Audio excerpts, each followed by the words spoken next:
I pulled up to what would be one of the most memorable, horrifying, and disturbing crime scenes that shook me to my core. A 17-year-old girl gone without a trace in the middle of a September night.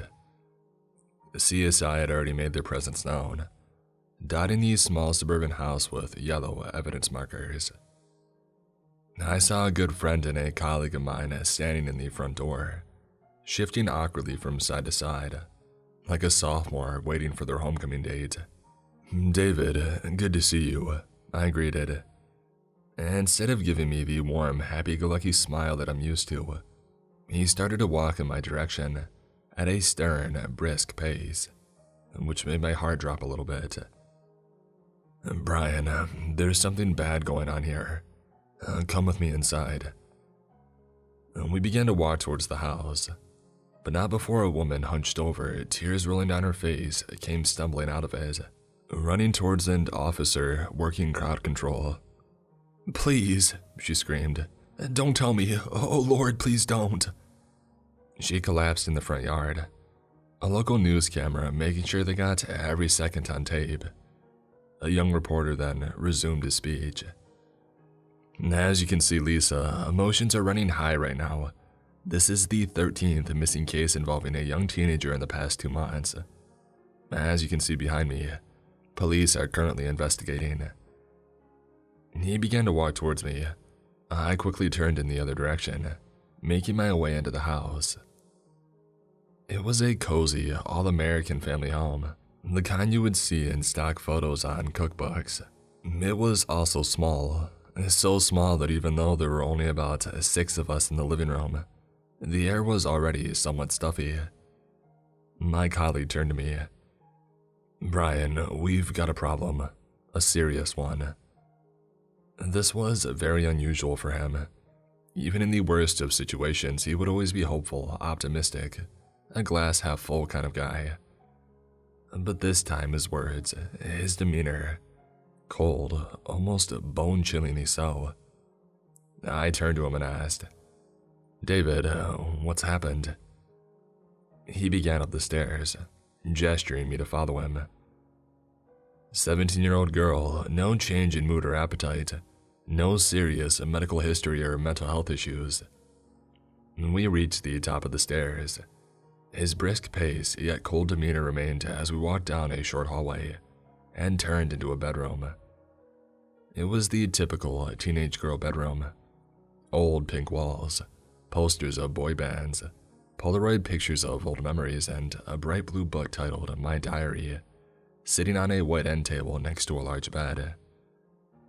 "You need to see what's in the book," he said, picking up the book and handing it to me. "What's in it?" I asked inquisitively. Flip to the yellow bookmark. He almost sounded nervous, like he didn't want me to, but I had to. I flipped to a yellow bookmark with a diary entry. August 17th, 2001. "Dear Diary, I think that's how you start these. I never thought I would write in you, but I had nobody else to talk to because Kate's phone is busy. I never thought that I would see the day, but now I think she's finally got tired of our 17-hour discussions. Anyway, back to the topic at hand.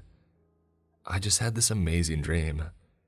I was in a field of flowers and the sun was not just warm, but it felt like my body was glowing with the sun. It was surreal. I met a woman who was standing in the field. She told me that I was the one that could help her bring happiness to the world. I asked her what she meant by that, but she said that it was a secret. But in time, I would know what she meant. And I had to write it down and keep the memory. And then I woke up. I know it's lame, but there was something different about that dream. It felt like I was there. But I wasn't, but at the same time I was. I can't explain it properly. I guess when my brain gets tired it starts making up random stuff. So I think this helped me get it out. I heard people wrote things like dream diaries, but I never really understood why. Maybe this is why. I'm not sure, but I guess it helped. So, I don't know how to end this entry, but I hope to use you again soon. I looked up from the book. My colleague was anxiously shifting around again. What's so bad about this? I asked. That's just the beginning. Here, flip to the 21st, he said, taking the book from my hand and quickly flipping the pages, being careful not to rip or damage them.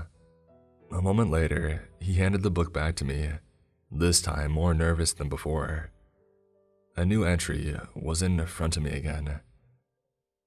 August 21st, 2001. Dear Diary, I keep on having that same dream. It's almost identical every time. But this time, it was different. I saw Kate.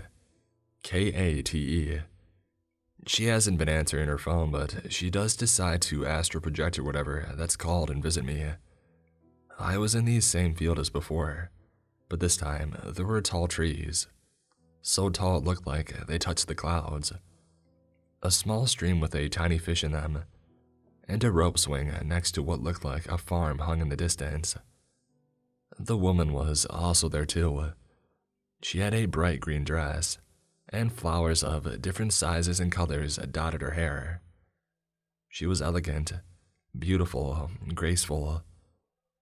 I'm now realizing that I'm just describing Samantha, but I admit that I was envious of this woman too. She and Kate were standing next to each other and looking off into the distance. I asked them what they were doing. The woman turned to me and said, "We are waiting, Kayla. We are so close now, and your time is coming too. Please be patient. It will be well worth the wait." And then I woke up. I'm honestly not sure how to feel about this one. It was peaceful, almost too peaceful. The kind of peacefulness I've never felt before, or thought was possible. I think these dreams are helping me though. I felt more rested and relaxed since then. So I guess that's all I have to say. And by the way, Kayla, make a mental note to keep writing these down. I almost dropped my jaw when I saw that the last line looked wrong. It looked like it was slightly off from the lines before. Not so incorrect that you would start asking questions, but enough to the point where I knew there was something off. You see this too. We haven't been able to do a handwriting analysis yet, but CSI has their suspicions, said David, almost as if he was reading my mind. There was almost no explanation for this. The fact that a detail like that would change all of a sudden unless it was being written by somebody else. But the reason someone else would write in this, I have no idea. It gets worse.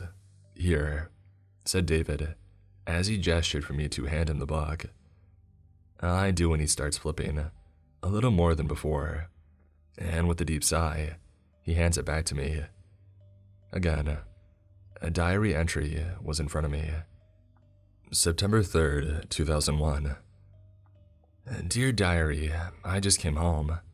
I heard over the loudspeaker that Kate's missing. I nearly fainted. I was a wreck.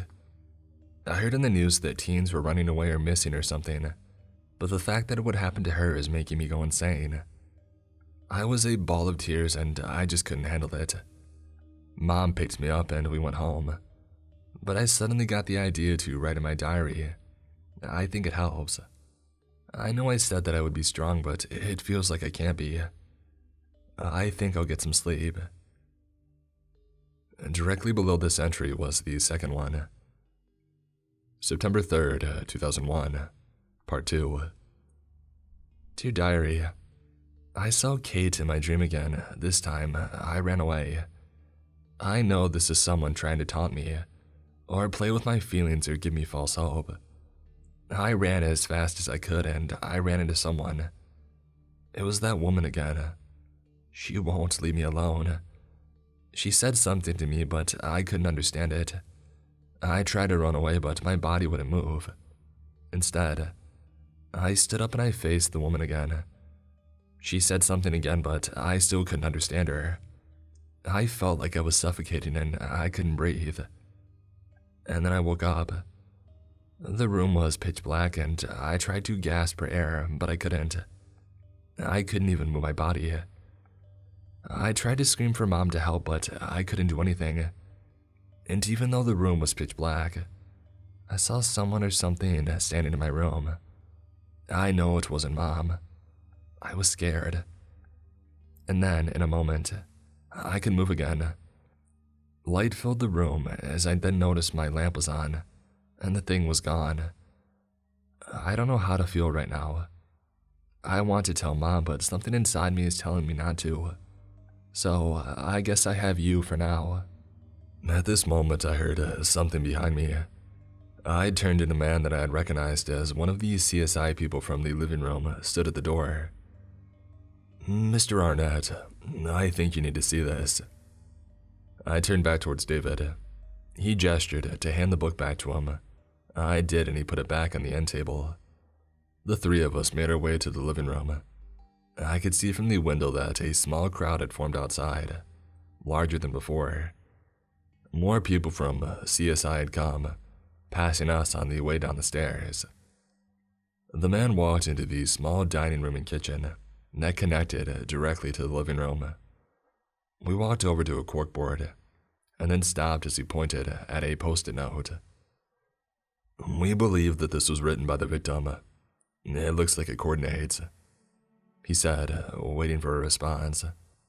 "We know where they end up," asked David. "I just found this, but I think it might clue us in on where she might have possibly gone off to. Give me 10 minutes or so and I'll let you know." Just then, another colleague of mine burst through the door. It was Nathan. He was out of breath and looked like he had just ran a marathon.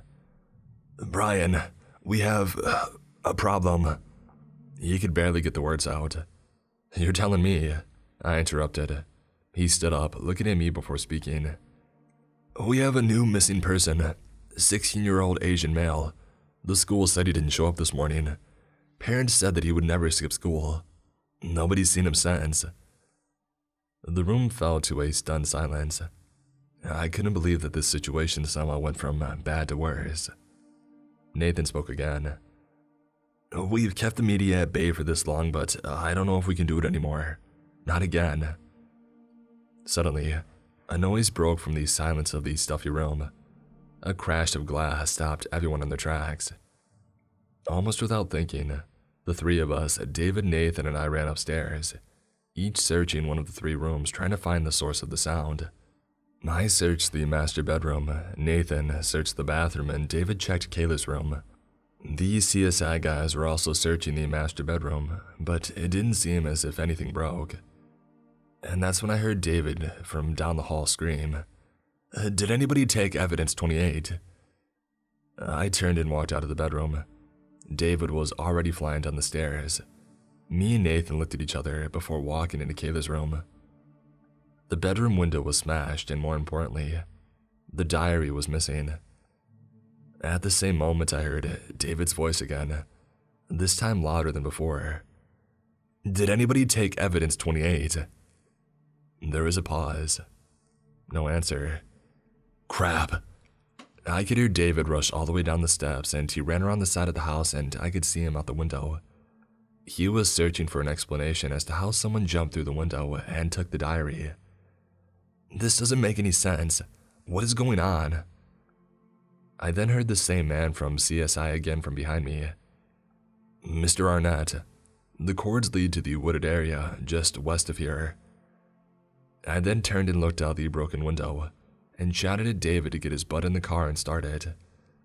I and Nathan ran down the steps and jumped into the car. I had never been to that area before, but I knew generally how to get there. Breaking every rule of the road and running every red light there was, we made it to the location in less than 10 minutes. The trees here were old. It didn't look like anybody had been here in a long time. We got out of the car and began walking. The exact location was a little bit of a walk, and there weren't any roads that we could drive on. As we walked, the crunchy leaves from under us started to get slightly louder as they came from somewhere else. I held up my hand and we all stopped. The sound was coming from a little up ahead. It sounded like they were walking further away. We all began to run, shouting Kayla's name the whole way there. Suddenly we saw someone, a 16-year-old Asian boy. Nathan instantly called out for him. "Day, are you okay?" He didn't acknowledge us.